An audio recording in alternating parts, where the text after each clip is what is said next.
그리스도인들은 항상 깨어 있어야 됩니다. 성경은 성도들이 항상 깨어 있어야 할 것을 강조하고 있습니다. 우리 끝사람은 후패할지라도 속사람은 날로 새로워져야 합니다. 죽은 물고기는 강물을 거슬러 올라갈 수가 없죠. 죽은 영혼 가지고는 천국에 들어갈 수가 없습니다. 오직 깨어있는 사람만이 천국을 소유할 수가 있습니다. 깨어있다라고 하는 말씀은 말세를 살아가는 성도들의 삶의 자세라고 할 수가 있습니다. 예수님께서 십자가를 지시기 전에 그 십자가의 고통과 무게를 감당하기 힘들어서 제 아들과 함께 기도하기를 원하셨습니다. 그래서 제 아들을 데리고 겟세마네 동산으로 가셨습니다. 그러나 제자들은 예수님의 이러한 마음을 전혀 몰라줬죠.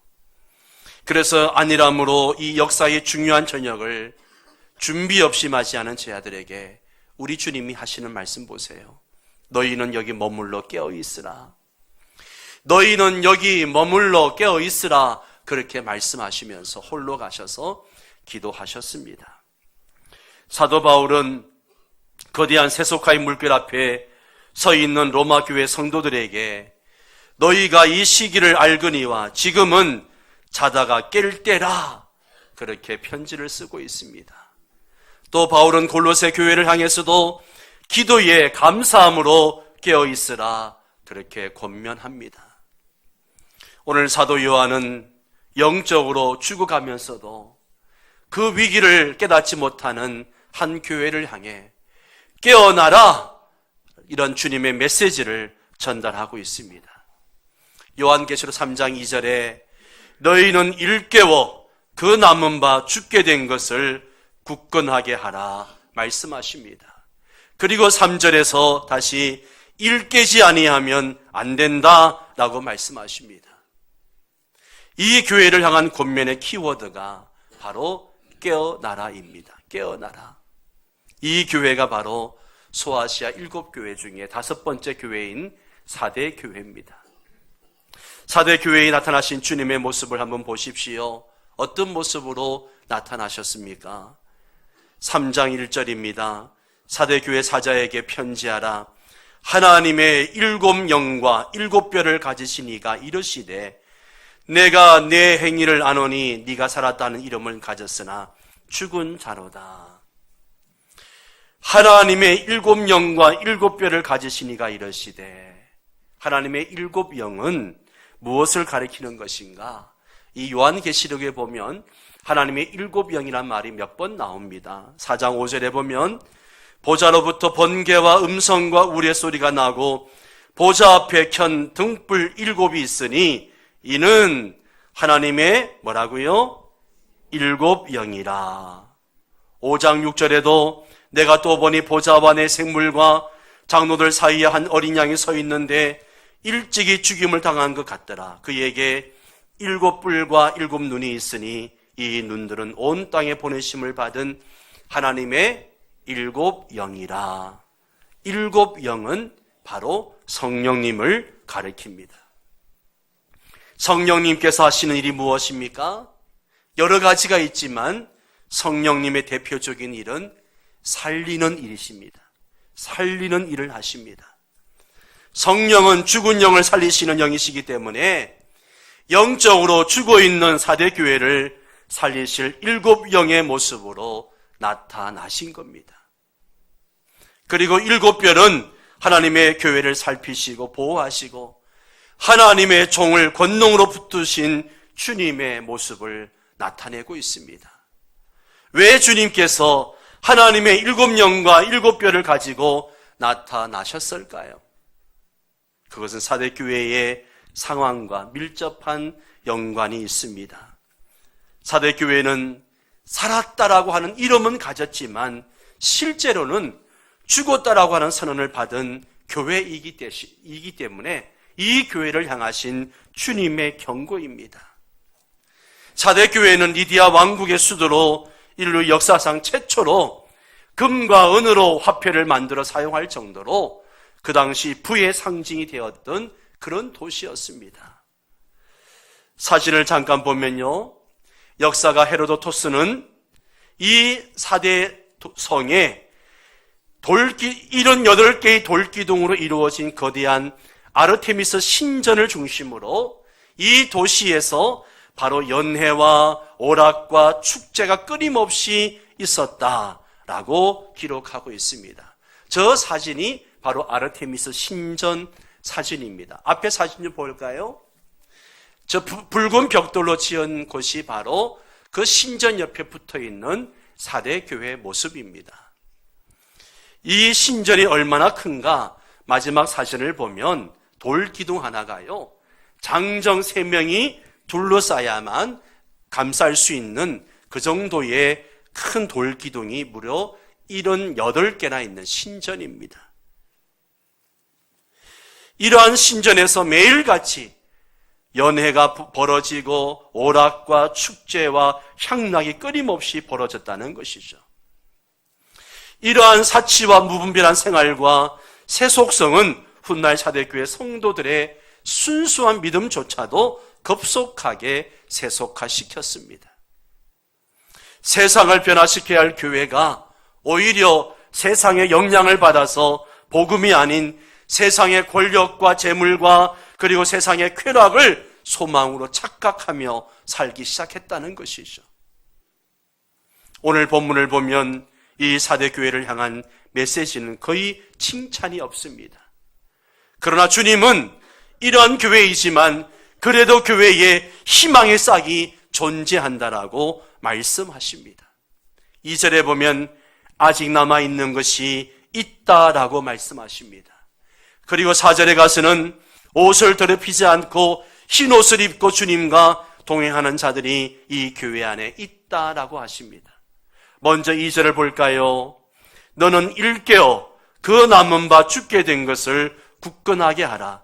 내 하나님 앞에 내 행위에 온전한 것을 찾지 못하였노라. 4절에 보면 그러나 그 사대에 그 옷을 더럽히지 아니한 자 몇 명이 내게 있어 흰 옷을 입고 나와 함께 다니리니 그들은 합당한 자인 영고라. 여러분, 우연의 일치일지 모르겠지만 이 사대라고 하는 도시 이름의 그리스어로 뜻이 뭔가 하면 남은 자란 뜻입니다. 남은 자. 대부분의 사람들이 세상을 따라갈 때에 세속화를 거부하고 거룩한 삶을 열망하며 주님께만 소망을 두고 살아가는 이 거룩한 소수를 가리켜 4절에서는 그 옷을 더럽히지 아니한 자 몇 명이라고 기록하고 있습니다. 그들은 평소 세상을 대해서는 지혜롭게 살지 못하고 거룩한 바보로 살았을 것입니다. 소위 왕따를 당하고 살았을 것입니다. 그런데 그들이 바로 역사의 남은 자, 역사의 거루터기였던 것입니다. 영적 상황이 열악한 가운데서도 언제나 바른 신앙을 간직한 사람들이 신앙의 명맥을 유지해 나갑니다. 4대 교회에도 예수 그리스도의 보혈로 거듭난 진정한 신앙인들이 있었던 것입니다. 창세기 6장에 보면 노아 시대에 모든 사람들이 하나같이 타락하고 죄악에 젖어 사는 것을 보게 됩니다. 그런데 그들 중 오직 한 사람 노아는 그런 상황 가운데서도 신앙을 지키며 살았습니다. 성경은 그의 삶을 이렇게 이야기합니다. 같이 읽습니다. 노아의 사적은 이러하니라. 노아는 의인이요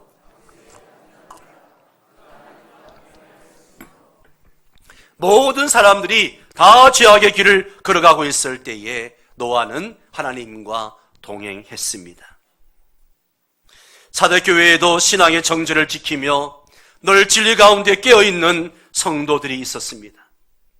주님은 그들에게 흰옷을 입고 나와 함께 다닐 것이다 라고 말씀하십니다. 주님께서 친히 그들과 함께 하시겠다는 겁니다.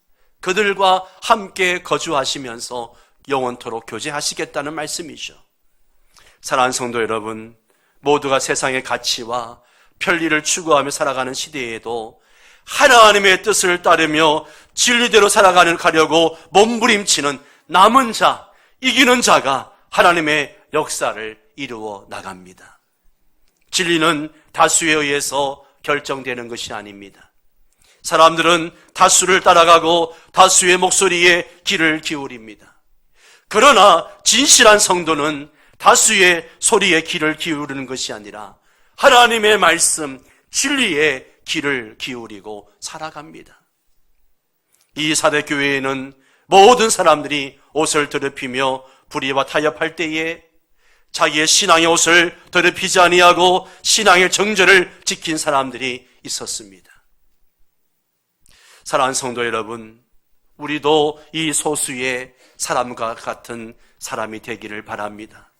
말씀을 준비하면서 주님, 우리 명성교회 성도들도 이렇게 신앙의 옷을 더럽히지 않고 주님 오실 때까지 신앙의 정절을 굳게 지키게 하옵소서 무릎을 꿇고 기도를 하게 됩니다. 정말 이 시대는 이런 사람이 필요합니다. 교회 자랑은 건물이나 프로그램이나 이벤트가 아닌 영성이어야 하고 도덕성이어야 합니다. 세상에 갖지 못한 영성 그리고 거룩한 도덕성이야말로 세상을 변화시키는 힘이기 때문에 그렇습니다. 교회가 사람들이 아무리 많이 모여도 아무리 뜨거운 예배가 드려지고 아무리 좋은 프로그램을 가지고 있고 행사를 멋지게 치른다고 해도 하나님과의 관계에서 누리는 거룩한 영성이 없다면 그리고 세상 사람들과 차별화되는 거룩한 도덕성을 상실했다면 존재 가치를 잃게 되는 것이죠. 교회의 의미가 없는 것입니다. 빛이 빛을 잃어버리고 소금이 그 짠맛을 잃는다면 더 이상 존재 가치가 없는 것과 같은 것입니다. 그래서 바울은 로마 교회 성도들에게 여러분 로마를 배우십시오 그렇게 말한 것이 아니라 이 세대를 본받지 말라고 말씀하신 겁니다. 우리가 세상과 다르다는 것 그것이 바로 우리의 힘이고 가마력임을 잊지 말아야 합니다. 깨어있는 교회는 거룩한 영성과 거룩한 도덕성으로 날마다 자신을 살피는 공동체입니다. 사실 사대교회는 칭찬보다는 책망이 훨씬 더 많은 교회였습니다. 아니 칭찬이 없는 책망만 있는 라오디게아와 같이 똑같이 책망을 받는 교회입니다. 그만큼 도시의 세속화가 은밀하고도 전체적으로 진행되어져서 심교회까지 영적으로 잠들게 했다는 이야기입니다. 주님께서 무엇을 책망하고 계십니까? 3절 1절 하반절을 보십시오. 내가 내 행위를 아노니 네가 살았다 하는 이름은 가졌으나 죽은 자로다. 그리고 2절에서는 내 하나님 앞에 내 행위에 온전한 것을 찾지 못하였노니 라고 하십니다. 한마디로 사대교회는 이름만 살아있다라고 하는 이름만 가졌지 실제로는 영적으로 죽은 자와 다름이 없다는 것입니다. 사람들 앞에서는 대단한 믿음을 가진 것처럼 치장하고 있었지만 주님의 불꽃 같은 안목을 피해갈 수는 없었습니다. 살았다고 하는 이름은 가졌지만 죽은 교회, 영적인 시체라고 진단받은 것입니다. 여러분, 사대교회가 왜 이렇게 되었을까요? 사대교회가 죽어가는 교회가 된 중요한 이유 중에 하나가요. 사대교회는 참으로 옛날에 과거에 놀라운 역사를 경험했던 교회입니다.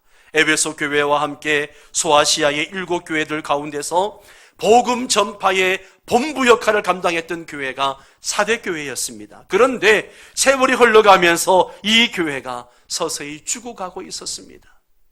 신앙의 선배들은 목숨 걸고 복음 전파를 감당하고 그 일을 감당할 수 있도록 물질로 기도로 후원하고 하는 본부 역할을 감당했었는데 지금 후손들이 있는 이 교회는 과거의 영광만 자랑했지 현재는 죽어가고 있었다는 것이죠. 사실 과거를 자랑하는 사람들 치고 별 볼 일이 있는 사람 없습니다. 그런 사람들은 현재에 대한 감격이나 감사가 없습니다. 미래에 대한 계획이 없습니다. 사대 사람들의 심리가 그러했습니다. 과거에 한동안 찬란했던 복음 사역을 추억하며 살았습니다. 오래된 교회일수록 이런 면이 많습니다. 입만 열면 과거 이야기를 합니다. 입만 열면 과거에 했던 일을 자랑합니다. 오해가 없으시기를 바랍니다. 요즘 대신방을 하고 있습니다. 50주년을 맞아서 대신방을 하면서 제일 먼저 원로 은퇴하신 분들을 우선으로 신방하고 있습니다. 신방을 하면서 명성교회 50년의 역사를 듣고 그동안 주신 은혜와 사랑을 나누기 위해서입니다. 과거에 하나님이 하셨던 이야기를 들으면서 얼마나 감사가 되고 감격스러운지 모릅니다. 그래서 너무 감사하고 고마워서 제가 어른들의 손을 꼭 잡아드리고 같이 기도를 합니다. 그 당시 저는 그 자리에 없었지만 마치 그 자리에 있었던 것처럼 과거 연애를 나누고 있습니다. 그러나 사대교회는 과거의 은혜만 나누고 있었지, 그 은혜에 머물러 있었지 지금에 대한 감격과 감사가 없었더라는 거예요. 이게 문제라는 것이죠. 과거의 은혜에만 머물러 있는 사람은 현재에 대한 감격이 없고 미래가 없습니다. 여러분, 과거를 자랑하는 여러분이 아니라 현재를 자랑하는 분들이 되시기를 바랍니다. 우리 명성교회 지난 50년의 역사는 영광의 역사입니다. 하나님의 은혜의 역사였습니다. 앞으로 또 50년의 역사는 더 큰 하나님의 영광과 은혜가 넘치는 그런 역사가 되어야 합니다. 이것을 위해 기도하시고 이것을 위해 교회 비전을 삼고 나갈 수 있게 되기를 바랍니다. 한마디로 말해서 사대교회는 죽은 교회, 죽은 성도들로 가득했다는 거예요. 성도들도 영적으로 무감각하고 무디어져 있고 기도도 안 하고 그렇게 죽어 있었다는 것이죠. 그러면서도 자신이 죽어 있는 상태를 직시하지 못할 만큼 영적으로 무감각해져 있다는 겁니다. 죽은 사람은 자신이 죽었다는 것을 알지 못합니다. 마찬가지로 영적으로 죽어 있는 사람도 자신의 신앙생활에 아무런 문제가 없다라고 착각을 하고 있는 거죠. 사대교회 교인들은 말로만 그리스도인임을 자처하는 사람들이었습니다. 저는 현대교회의 모습을 가장 잘 대변해 주는 교회의 모습 중에 하나가 이 사대교회의 모습이 아닌가 생각을 합니다. 교회는 갈수록 대형화되어지고 화려해지고 있습니다. 그러나 정작 교회가 갖추어야 할 능력과 생명, 거룩한 영성과 거룩한 도덕성을 상실한 교회가 현대교회에 너무나 많다는 것이죠. 사랑하는 성도 여러분, 우리는 우리 자신들이 영적 생명을 가지고 있는지 살펴보아야 합니다. 교회만 출석한다고 영적 생명을 가진 것이 아닙니다. 종교개혁이 일어났던 1517년부터 1790년까지 교회 현실이 꼭 그랬습니다. 한 나라의 왕이 기독교인이면 모든 국민들도 다 예수를 믿는 사람으로 간주했습니다. 한 예로 유럽의 한 어떤 황제가 수천 명의 기마병들을 데리고 시내가로 갔습니다. 그리고 그 시내가를 건너게 한 후에 뭐라고 얘기했는가 하면 여러분은 다 세례를 받았습니다. 이런 웃지 못할 일들이 벌어지고 있었습니다. 이게 실제 있었던 이야기입니다. 진심으로 그리스도를 영접했는지 여부에 상관없이 면목상의 그리스도인들을 양산내고 있는 일들이 벌어지고 있었던 것입니다. 우리에게도 그럴 가능성이 많습니다. 목회를 하면서 그저 예수 믿는 집안에서 자랐고 어렸을 때부터 교회 문화에 젖어 있다고 해서 자신이 진정한 그리스도인인지 점검해 보지 않고 교회 생활을 하고 있는 성도들이 많다는 것이죠. 장로교의 언약신학에 보면 이런 우스운 이야기가 있습니다. 장로교 집안에서 태어나 교회 다니는 사람은 다 언약의 자손이므로 하나님의 자녀가 된다. 얼마나 황당한 이야기인가요? 예. 아무리 모태신앙이고 유아 세례를 받고 어려서부터 교회 다녔다 해도 자기 자신의 입으로 예수 그리스도를 구주로 시인하지 아니하면 그 사람은 그리스도인이 될 수가 없습니다. 사대교회는 살았다고 하는 이름은 가졌으나 죽은 자들이었습니다. 믿음이 있다고 했지만 실상은 믿음이 없는 사람들이었습니다. 주님을 사랑한다고 했지만 그들은 주님을 사랑하고 있지 않았습니다. 그래서 책망을 듣고 있는 겁니다. 이와 비슷한 책망을 받은 무리가 신약에 또 등장합니다. 바로 바리새인들이죠. 예수님 당시 바리새인들은 스스로 최고의 영적인 사람으로 자부하고 있었지만 주님은 그들을 가리켜서 회칠한 무덤이라고 책망하셨습니다. 한마디로 송장이라는 것이죠. 그들은 예배에 빠지지 않았습니다. 11조도 잘했습니다. 구제도 열심히 했습니다. 기도도 유창하게 잘합니다. 그러나 그들의 내면은 썩은 냄새로 가득 찼다는 것이죠. 철저하게 겉과 속이 달랐다는 거예요. 교회에서 모습과 세상에서의 모습이 달랐던 것입니다. 교회의 모습과 가정에서의 모습이 달랐습니다.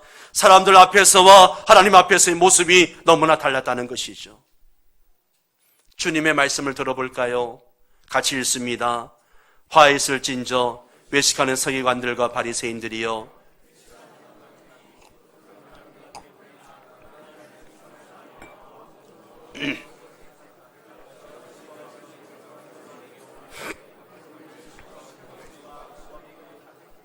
여러분, 저와 여러분의 모습이 아닌가요?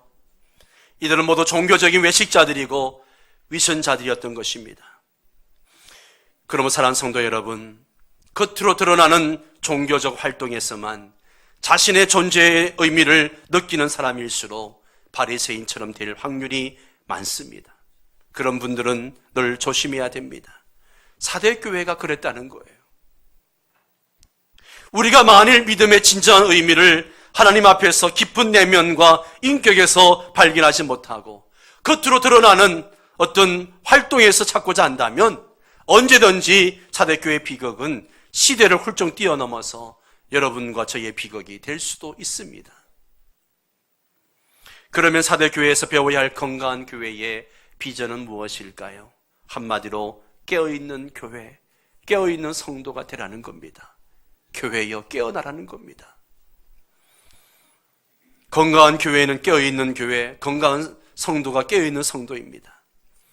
3장 2절에 내 행위에 온전한 것을 찾지 못하였으니라고 하셨는데 여기에 온전한 것은 충만한 것으로 번역될 수 있습니다.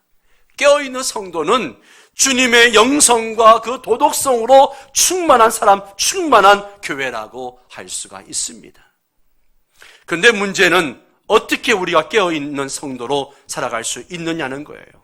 3절에 그 답을 들려줍니다. 3절을 같이 읽습니다. 그러므로 내가 어떻게 받았으며 어떻게 들었는지 생각하고 지켜 회개하라. 만일 일깨지 아니하면 내가 도둑같이 이르느니 어느 때에 내게 이르는지 내가 알지 못하리라. 아멘. 이 구절에 등장하는 동사 세 가지, 생각하라, 지키라, 회개하라. 이것이 핵심입니다. 그러나 다시 이 경고를 둘로 요약한다면 깊이 생각하고 자신을 지키든가 깨어 자신을 지키든가 아니면 그렇게 못할 것을 지금이라도 회개하라는 거예요. 다시 한마디로 압축하면 여기 이 공동체를 향한 권면의 키워드는 바로 회개하라는 것입니다. 회개하라. 그리고 깨어나라는 거예요. 깨어있음의 자리에서 살아가야 한다는 것입니다. 사실 이 사대라는 도시는 과거 리디아 왕국 당시 깨어있지 못함으로 멸망한 역사를 가지고 있습니다. 리디아 왕국의 마지막 통치자 크레이소스 왕 시대에 페르시아 왕인 키루스 2세가 침략을 하게 됩니다. 사대성은 천연 요새 위에 지어졌기 때문에 쉽게 함락을 당하지 않습니다. 페르시아 군대가 쳐들어와서 이 요새를 에워싸고 함락을 하려고 했지만 엄두를 내지 못합니다. 리디아의 크레이소스 왕은 이 난공불락의 요새를 믿고 시간만 벌면 승산은 우리에게 있다라고 확신을 했습니다. 그러던 어느 날 한 병사가 이 사대성의 그 발포대를 지켜보고 있는데 한 병사가 실수로 자기 투구를 성 바깥으로 떨어뜨리는 것을 봤습니다. 그리고 조금 있다가 그 병사가 그 투구를 가지고 올라오는 거예요. 그걸 보고 야, 저기에 출입구가 있구나 발견하고 상관에게 보고해서 그날 밤에 한 사람이 겨우 드나들 수 있는 작은 출입구를 발견해가지고 그리 침략을 해서 들어가 보니까 모든 군사들이 잠을 자고 있었습니다. 그래서 이 사대가 완전히 함락되어지고 패망하게 됩니다. 그들은 죽음의 잠을 자게 된 것이죠. 그런데 우리 주님은 당시 세상에 희망이어야 할 사대교회와 성도들이 다시 한번 세속화의 어둠 속에서 기분 좋게 잠들어 있는 것을 보신 겁니다. 이들은 돈과 풍요로움 그리고 환경적인 축복이 그들의 믿음을 지킬 것처럼 착각하고 기도를 망각하고 있습니다. 주님의 음성을 듣지 못하고 주님의 마음을 떠나 있으면서 세속적인 만족에 빠져있던 사대교회는 주님 보시기에 영락없이 죽어가던 교회였습니다. 교회를 마케팅의 방식으로 진단하며 연구하는 학자 중에 조지 바나라고 하는 유명한 분이 계십니다. 그가 쓴 책 중에 유명한 책이 주전자 속의 개구리, 우리나라에서는 21세기 교회를 붙잡으라는 책으로 출간이 되어졌습니다. 그는 이 책에서 이런 이야기를 합니다. 주전자 속에 미지근한 물을 넣고 개구리를 집어넣은 다음에 서서히 열을 가하게 되면 개구리는 자기가 죽는 것도 모르고 기분 좋게 거기서 헤엄치다가 죽어간다는 것이죠. 뭘 이야기하는 것입니까? 오늘 교회가 바로 이런 처지에 있다는 것을 경계하고 있는 것입니다. 어떻습니까? 죽어가고 있는 줄도 모르고 기분 좋게 죽어가는 개구리, 그것이 바로 여러분의 모습, 우리의 모습이 아닌가요? 그렇다면 지금은 깊이 생각해야 할 때입니다. 회개해야 할 때입니다. 우리 영성과 도덕성을 회복해야 할 때입니다. 깨어날 때예요. 성경에서 깨어라 라고 이야기할 때 항상 나오는 단어가 뭔가 하면 기도였습니다. 기도하라는 거예요. 저는 무엇보다도 새벽에 깨어서 자신과 교회와 가족, 민족을 깨우며 기도하는 성도들이 되기를 바랍니다. 인생의 새벽을 날마다 기도로 회개의 눈물로 깨우며 살아가는 성도들 되시기를 바랍니다. 교회와 이 민족과 선교사님들 위하여 이름 불러가며 기도하는 성도들이 되시기를 바랍니다. 명성교회는 새벽 기도가 약합니다. 재직이 250명이 넘는데 새벽 기도 나오시는 분은 1, 2부 다 해봐야 3, 40명 밖에 되지 않습니다. 더 많이 기도하시라고 새벽 1부를 만들고 2부 6시 만들어서 새벽 예배를 운영하지만 새벽 기도가 너무 약합니다. 어느 모임에 가서 우리 교회가 새벽 예배 1부, 2부 있다고 하니까 목사님들이 야, 명성교회 새벽 예배 그렇게 많이 나오냐고. 제가 그러죠. 너무 안 나와서 많이 나오라고 1부, 2부 만들었다고 그렇게 제가 이야기합니다. 새벽에 깨어나지 못하고 잠자는 성도들이 너무 많습니다. 여러분, 집이 모신 분들은 교회까지 오시지 않더라도 여러분 집 앞에 교회나 이런 데 나가서 기도하셔야 됩니다. 여러분, 새벽을 깨우십시오. 지금은 자다가 깰 때입니다. 특히 교회 설립 50주년을 맞이하면서 우리는 우리 선배들이 정말 새벽을 깨우면서 교회를 이렇게 세워나갔던 것처럼 이제 우리 후손들도 그렇게 깨어나야 합니다. 기도에 깨어 있어야 됩니다. 기도 외에 다른 것으로 깨어날 수 없습니다. 지금은 우리 자신과 공동체를 흔들어 깨울 때입니다. 여러분 자신을 위해 새벽 기도하십시오. 여러분 자녀들을 위해서 새벽을 깨우십시오. 사대교회는 깨어있지 못함으로 주님의 책망을 들었고 나중에는 교회가 흔적도 없이 사라졌습니다. 사랑하는 성도 여러분, 깨어나라 하신 주의 말씀을 오늘 마음에 새기고 새벽을 깨우고 영적으로 깨어있고 늘 기도하는 성도 여러분 되시기를 주의 이름으로 축원합니다. 다 함께 일어나셔서 함께 찬양하겠습니다.